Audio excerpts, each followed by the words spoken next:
नमस्ते बच्चों, my self Jaiswal sir. हम पढ़ रहे हैं class 12 physics, electric charges and fields. हमने 1.8 एग्जाम्पल सॉल्व कर लिया था। Let us move ahead with example 1.9। So example 1.9। Now, 2-point charges Q1 and Q2 of magnitude 10 to the power minus 8 coulomb. 2-point charges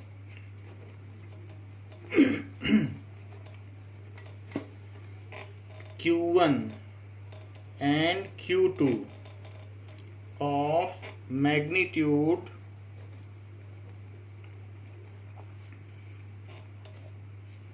plus 10 to the power minus 8 coulomb and minus 10 to the power minus 8 coulomb. One is positive charge and other is negative charge of equal magnitude are placed 0.1 meter apart. Calculate the electric fields at point A, B and shown as shown in figure. Calculate electric field at A, B and C जैसा कि figure में दिखाया गया है। Now what is figure? Let us see कि figure में किस तरीके का ये बताया गया है। Now this is the question regarding 1.9 और ऐसा फिगर दिया गया है 1.9. So let us solve it. यहाँ पर this is point A, this is point B and this is point C. तो charges are 0.1 meter apart. Charges कैसे हैं? 0.1 meter apart. That is Q1 and Q2. तो Q1 is positive charge and Q2 is negative charge. ऐसा दिया गया.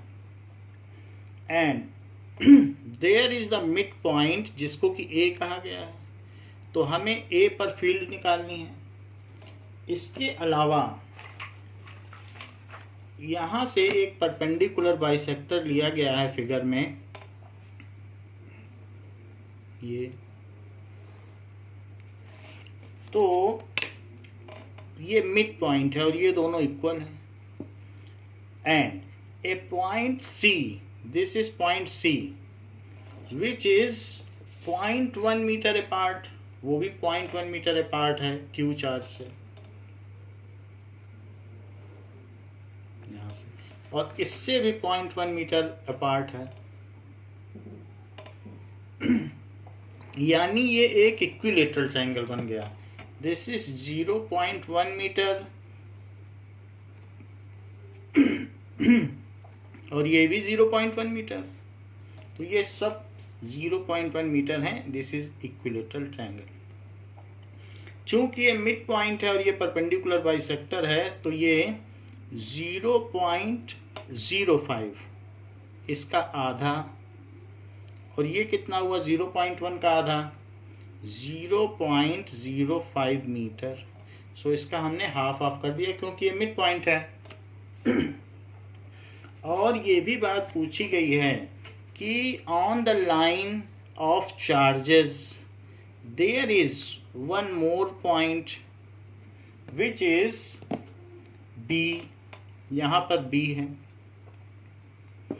जो 0.05 metre away है यहाँ प्लस क्यू चार्ज से. तो इस तरीके से A, B और C लोकेट किए गए हैं. अब देखिए कि यहाँ पर जो A पॉइंट है इस पर इस चार्ज की वजह से फील्ड चाहिए. तो अपने मन में आप एक पॉजिटिव चार्ज रख लें तो पॉजिटिव चार्ज पर जो फोर्स लगता है, वैसे तो +1 कूलम चार्ज पर जो फोर्स लगता है वही फील्ड की डायरेक्शन है और वही उसका मैग्नीट्यूड होता है। सो आप पॉजिटिव चार्ज यहाँ रखिए तो वो इसकी वजह से किधर भागेगा, ए पे रखो। So it will get repelled on the line joining the centre of charges. तो इस पर जो E1 लगेगा वो इधर लगेगा प्लस चार्ज रखने पर, और अगर आप प्लस चार्ज रखोगे तो बताओ माइनस की वजह से वो किधर भागेगा, वो भी इधर भागेगा। So now it is double arrowed, 2 arrow बन गया। सो यहाँ पर ए पे लगने वाला जो इलेक्ट्रिक फील्ड है, electric field at A is equals to E1 plus E2। ऐसा क्यों? क्योंकि हमने देखा था प्रिंसिपल ऑफ सुपरपोजिशन लगता है, अगर बहुत सारे चार्जेस हों तो उसकी वजह से किसी पॉइंट पर अगर फील्ड निकालनी है then it is the vector sum of all the electric field acting at that point. तो ये जो हमने लॉ लगाया है, तो 1 चार्ज और 2 चार्ज की वजह से जितनी भी फील्ड यहाँ लग रही है उनका हम वेक्टर सम करेंगे। So it is principle of superposition by principle of superposition. ये प्रिंसिपल ऑफ सुपरपोजिशन क्या है? The net field acting at a point due to group charges is equal to vector sum of electric field acting by each charge separately. तो vector sum हम कर रहे हैं, जरा यहाँ देखें। तो A पर Q1 क्या है?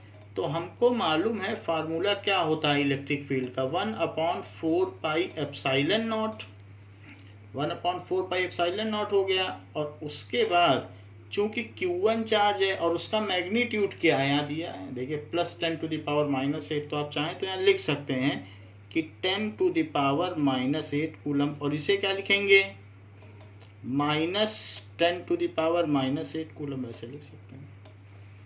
नाउ अब ये जो इलेक्ट्रिक फील्ड है तो E1 की वैल्यू यहाँ रखो, E1 की वैल्यू क्या है? सो E1 की वैल्यू यहाँ रखेंगे, that is equals to 1/4 pi epsilon naught है, और इसे आप कॉमन ले लें क्योंकि E2 में भी ये चीज़ आ जाएगी तो हमने कॉमन ले लिया है। और Q1 कितना है? 10⁻⁸ अपॉन, अच्छा इसकी इससे डिस्टेंस कितनी है? 0.05 मीटर, 0.5 और उसका स्क्वायर। तो किसी भी पॉइंट पर अगर आपको फील्ड निकालनी है तो सोर्स चार्ज का मैग्नीट्यूड और divided by distance of the point from source charge. तो जैसे यहाँ निकालनी है तो सोर्स चार्ज का magnitude Q/R², 1/4 pi epsilon not source charge upon the distance of point from source charge. अच्छा यहाँ पर वेक्टर था, तो वेक्टर होने की वजह से ये किधर फील्ड लग रही है? अलोंग B से A की तरफ। देखो B से A की तरफ का डायरेक्शन है, तो खैर हम कंबाइंडली लिख देंगे BA बाद में ब्रैकेट के बाहर, और दूसरा चार्ज लिखें। दोनों एक ही डायरेक्शन में आप प्लस चार्ज रखोगे तो प्लस की वजह से रिपेल करेगा और माइनस की वजह से भी उधर ही जाएगा, तो दोनों ये वेक्टर ऐड हो जाएंगे। तो 10⁻⁸, और चूंकि ये वेक्टर एडिशन है इसलिए चार्जेस का साइन नहीं लिया जाएगा, वो हमने यहाँ अकाउंट कर लिया है डायरेक्शन। तो 0.05 का स्क्वायर, ये तो हमने दोनों ले लिए। अब लेकिन हमें डायरेक्शन भी लिखनी पड़ेगी क्योंकि यहाँ वेक्टर है, तो यहाँ लिख लें अलोंग BA। तो इस तरीके से ये मैग्नीट्यूड हो गया, डायरेक्शन हो गई। इन दोनों को ऐड करें, ये सिमिलर हैं, तो क्या हो जाएगा? That is equals to 1/4 pi epsilon naught. तो उसकी वैल्यू कितनी होती है? 9 × 10⁹। अब अंदर देखिए ये दोनों सेम है, तो x + x is 2x। So 2 × 10⁻⁸ upon 0.05 का स्क्वायर। तो ये होगा, स्क्वायर करने पे 25 और 4 डिजिट पहले डेसिमल लगेगा। सो 0.0025 ये होगा। खैर नीचे कॉमन डिनोमिनेटर था तो मैंने कॉमन डिनोमिनेटर लिख लिया और ऊपर को ऐड कर दिया, तो 2 टाइम्स हो गया। तो क्योंकि कॉमन डिनोमिनेटर है तो वो लिखा और स्क्वायर कर दिया, तो ये वैल्यू आ गई। अब इसके आगे देखें, दिस इज 9 इन 9 है और 2, तो 9 2 जा 18 डिवाइडेड बाई 25 लिख दें और नीचे 10 टू द पावर -4 आएगा। सारे डेसिमल को आप पावर पे चढ़ा दें और वही -4 ऊपर चला जाएगा तो 10 टू द पावर 4 हो जाएगा। So into 10 to the power 9 -8 और यहाँ से 10 टू द पावर -4 आएगा तो ऊपर ले जाओगे तो +4 आ जाएगा। नाउ ये चीज़ हो गई। सो 18/25 और यहाँ इंटू में कितना हो गया जरा देखें, 1 इसकी पावर 4 इसकी, तो ये 5 हो गई। और 18/25 को आप कैलकुलेट कर लें। सो 18/25 को हम निकालते हैं। 18/25 is equal to 0.72। So it is 0.72, 0.72। So ये न्यूटन पर कूलम्ब है। वरना आप ये भी कह सकते हैं कि 18/25 है तो नीचे 4 से मल्टीप्लाई करो, ऊपर 4 से मल्टीप्लाई करो, तो 18 4 जा 72 और नीचे 100, तो ऐसे भी कर सकते हो तो भी 0.72 आ जाएगा। आपको डिवीजन करने की जरूरत नहीं है, ऐसे कर ले, नीचे को आप 0 0 में बदल, जो भी हो। खैर ये हमारा ए पर आ गया।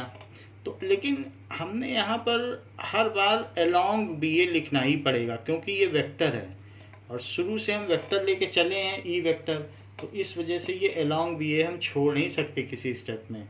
तो अलोंग बी ए, और यहाँ भी लिखना पड़ेगा अलोंग बी ए, नहीं तो आप, क्योंकि सुपरपोजिशन प्रिंसिपल है तो वेक्टर सम ही करना पड़ेगा।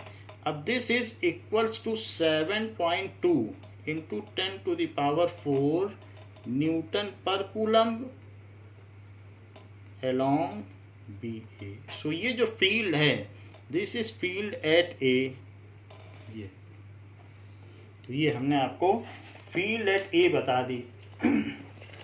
अच्छा, बुक में क्या दिया है ये देखिए, बुक में इसी फील्ड को दिया है इलेक्ट्रिक फील्ड, तो इसको इन्होंने सॉल्व कर दिया है। And this is electric field at A is 7.2। ये देखिए 7.2 into 10 to the power 4 newton towards right. तो आप चाहे टूवर्ड्स राइट लिखें या फिर बी ए लिखें, एक ही बात है, तो आंसर वही है। नाउ तो ये बात हो गई इलेक्ट्रिक फील्ड एट ए की। अब हम बात करें इलेक्ट्रिक फील्ड एट बी की, तो बी पे जरा देखो।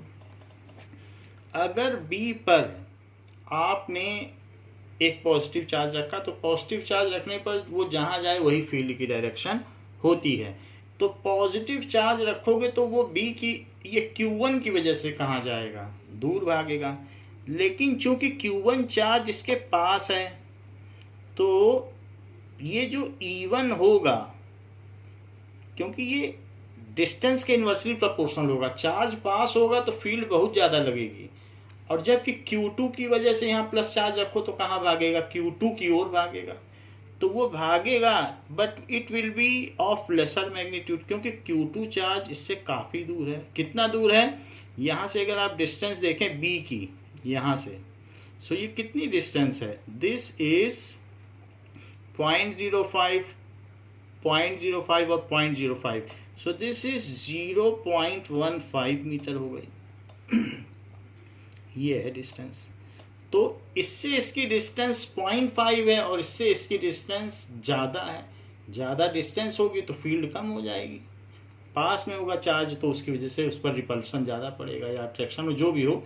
तो यहाँ पर प्लस चार्ज की वजह से रिपल्सन है, तो ये लेंथ हमने बड़ी दिखाई है ये, और इसके अपोजिट वाली छोटी दिखाई है।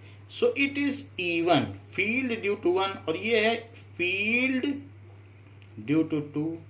ये देखो Q2 चार्ज है तो फील्ड ड्यू टू 2। तो फिर भी जो भी होगा हम यहाँ पर इसमें सुपरपोजिशन प्रिंसिपल लगाएंगे और EB निकालेंगे। तो EB क्या होगा, it is field at B due to 1 और plus field at B due to 2, ऐसे कर सकते हैं। आप चाहे ऐसा भी लिख सकते हैं, field at B due to 1 और field at B due to 2, ऐसा लिख सकते हैं। यहाँ पर भी ऐसे ही लिख सकते हो, हमने मेंशन नहीं किया है। So field at A due to 1 वो भी इधर है और field at A due to 2 वो दोनों इधर ही हैं। तो यहाँ पर आप चाहें तो बुक ऐसे लिख रही है तो आप चाहें तो लिख सकते हैं A1 और field at A due to 2, ऐसा लिख सकते हैं। बुक ऐसा नोटेशन यूज़ कर रही है तो हमने आपकी सुविधा के लिए वही कर दिया। तो आप देख रहे हैं कि B1 का मैग्नीट्यूड बड़ा है, B2 का छोटा है, तो अल्टीमेटली यहाँ रखा हुआ चार्ज रिपेल ही हो जाएगा। खैर जो भी हो वो यहाँ से भी पता चल जाएगा ना।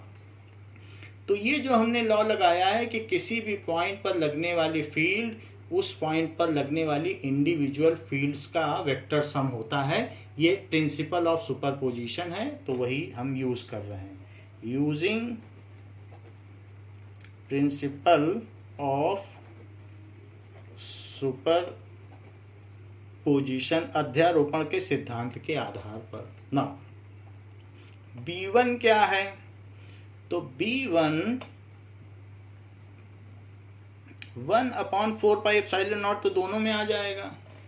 और पहले चार्ज, अब इस पॉइंट पर B1 1 का मैग्नीट्यूड, सोर्स चार्ज का मैग्नीट्यूड कितना है 10⁻⁻8, उससे इसकी डिस्टेंस कितनी है B की 1 से डिस्टेंस 0.05, तो उसका स्क्वायर 1/4πε0 Q/r², यही इलेक्ट्रिक फील्ड का फार्मूला होता है। हाँ, अब इसकी डायरेक्शन लिखनी पड़ेगी।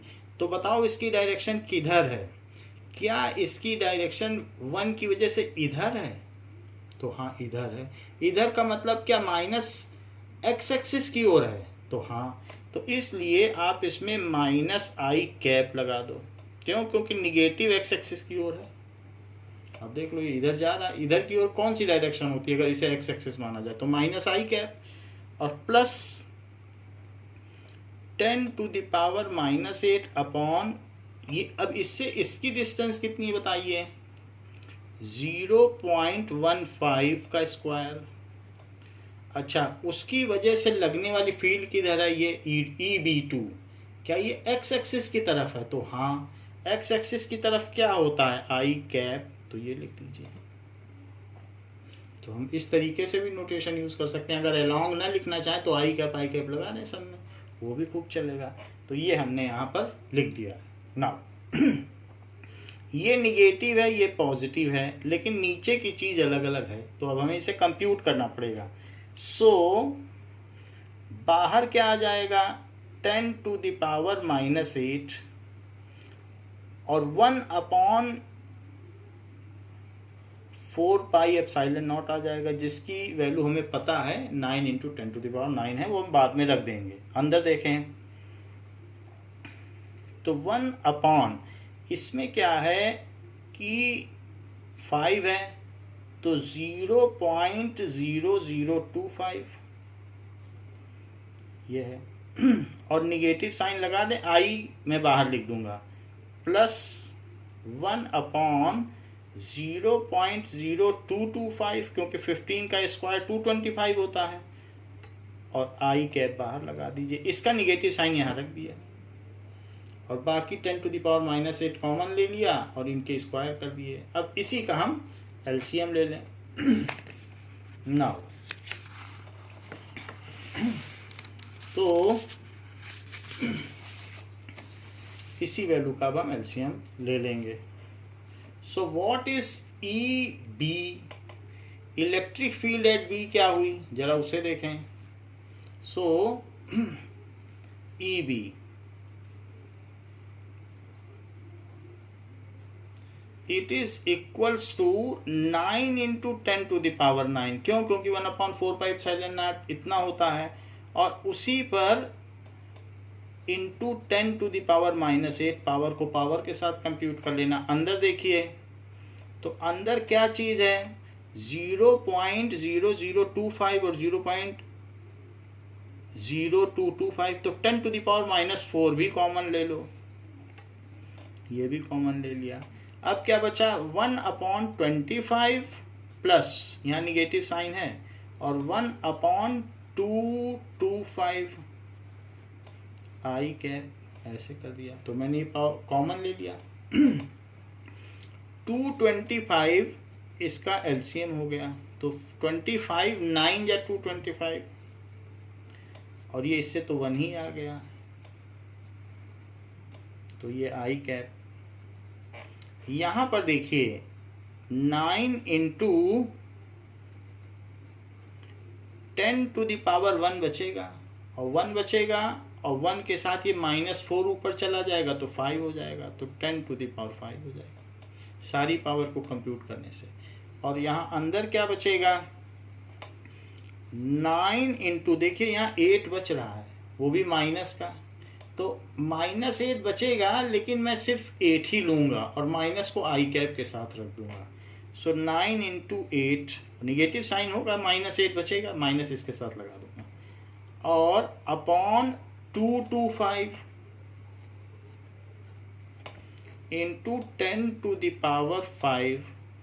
अच्छा, माइनस आई कैप का मतलब टूवर्ड्स लेफ्ट, तो ये कितना हो गया, 72/225 इंटू 10⁻5 टूवर्ड्स ए बी, या टूवर्ड्स लेफ्ट भी लिख सकते हो। माइनस आई का मतलब है कि टूवर्ड्स लेफ्ट, ऐसे कर दिया माइनस आई कैप।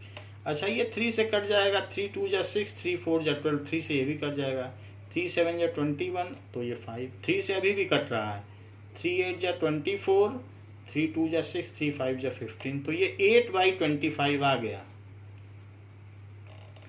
8/25 आ गया। इसको सिंप्लीफाई करने पर फिर जैसे हमने आपको बताया कि यहाँ 4 से मल्टीप्लाई करो, यहाँ 4 से, और इंटू 10⁻5, ये चीज़ आ गई। टूवर्ड्स लेफ्ट लिखते रहिए,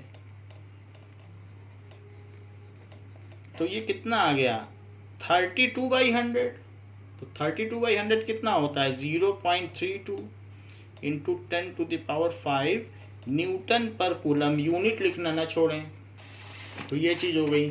और इसके बाद न्यूटन पर कूलम टूवर्ड्स लेफ्ट, तो ये चीज़ आ गई। आप इसे 3.2 इंटू 10⁻4 न्यूटन पर कूलम टूवर्ड्स लेफ्ट लिखें,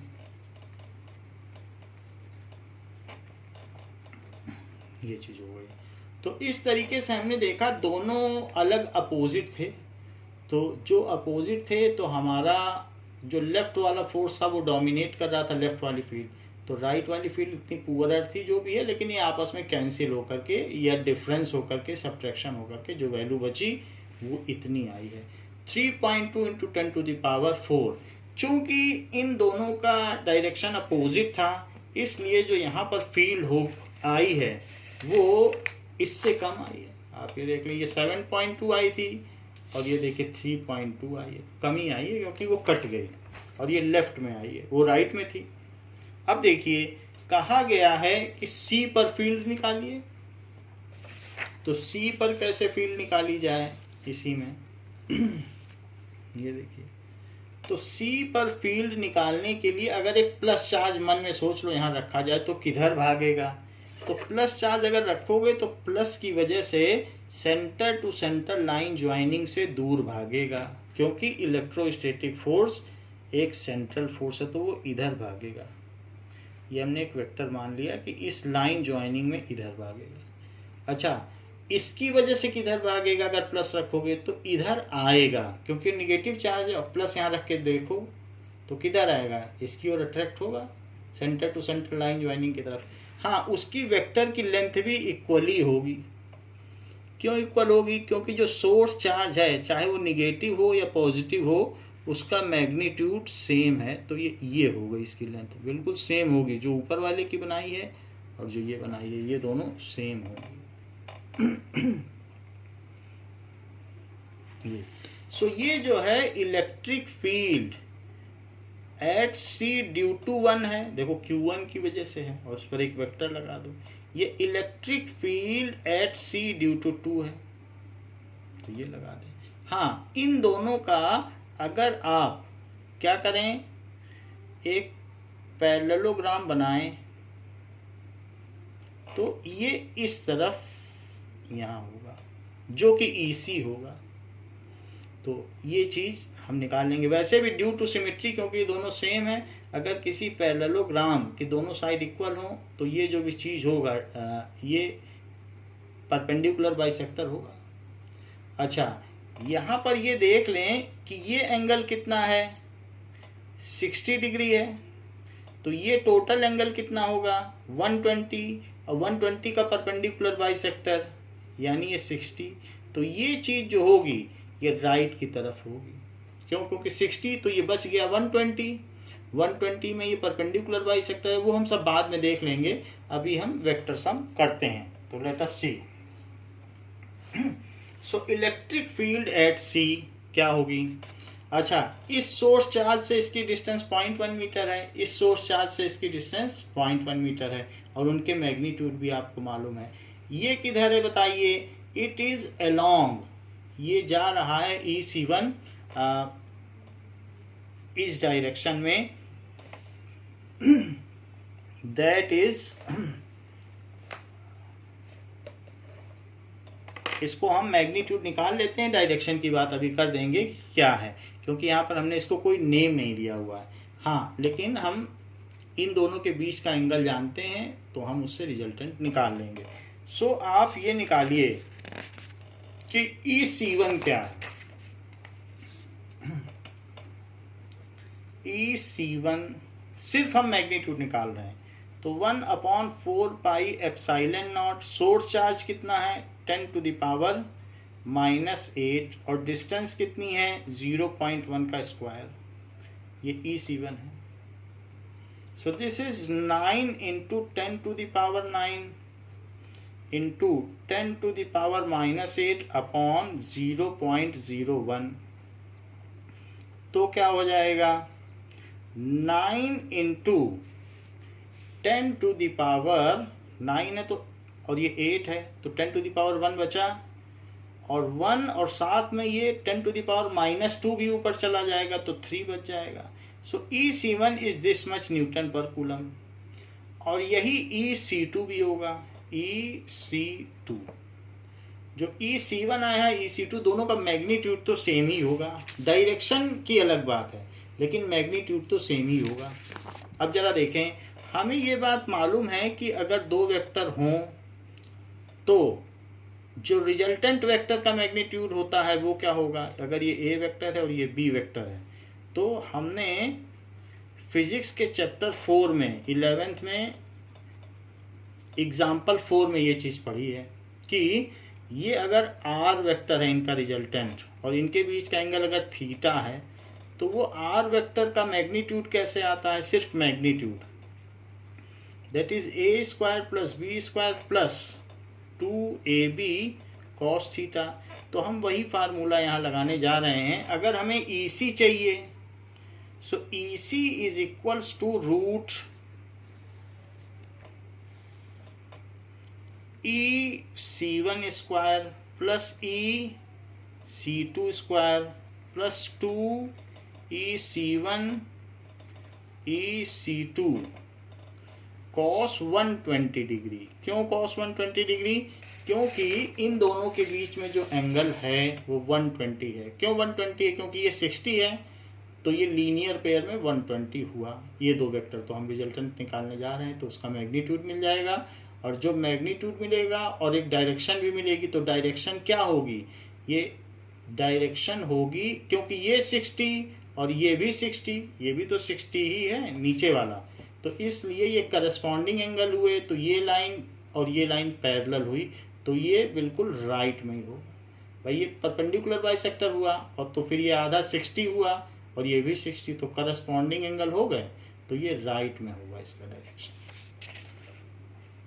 now this is equals to, जो EC1 है वही EC2 है और उसकी ये वैल्यू है 9 into 10 to the power 3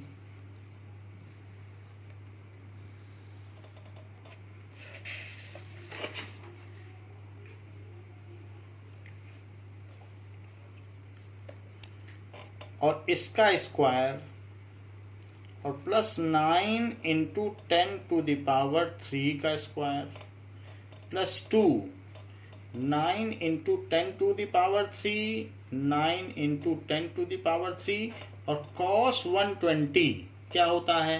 so cos 120 is equal to cos 90 plus 30 degree, ये होता है। अच्छा, ये क्या होता है cos 90? ये सेकंड क्वाड्रेंट में आ गया। सेकंड क्वाड्रेंट में cos निगेटिव होता है और 90 प्लस थीटा क्या होता है? तो साइन में बदल जाएगा, तो साइन 30 डिग्री होगा और साथ में एक निगेटिव का साइन भी होगा। सो ये निगेटिव लगा दिया। सो दिस इज -1/2। तो cos 120 इज -1/2। तो अब हम cos 120 की यहाँ वैल्यू रख दें -1/2। सो इस 2 से ये 2 चला गया। अब देखिए, सो x² plus x² that is 2x²। So 2 into 9 into 10⁻³ का स्क्वायर और माइनस x इंटू एक्स, सो 9 इंटू 10⁻³ का स्क्वायर। यही माइनस साइन हमने बीच में लगा दिया है। सो 2x² minus x² is x² और फिर ये रूट और स्क्वायर कट जाएंगे तो 9 इंटू 10⁻³ आ जाएगा। तो ये EC आ गया, ये EC आ गया। अब हम चाहें तो इस पे वेक्टर भी लगा सकते हैं, न्यूटन पर कूलम टूवर्ड्स राइट। क्यों? क्योंकि हमने आपको बताया कि ये जो EC है, यह रिजल्टेंट वेक्टर है, वो लॉ ऑफ पैरेललोग्राम से निकाला तो इधर आ गया डायगोनल की साइड में, और ये टूवर्ड्स राइट है करस्पॉन्डिंग एंगल सेम होने की वजह से। So towards right.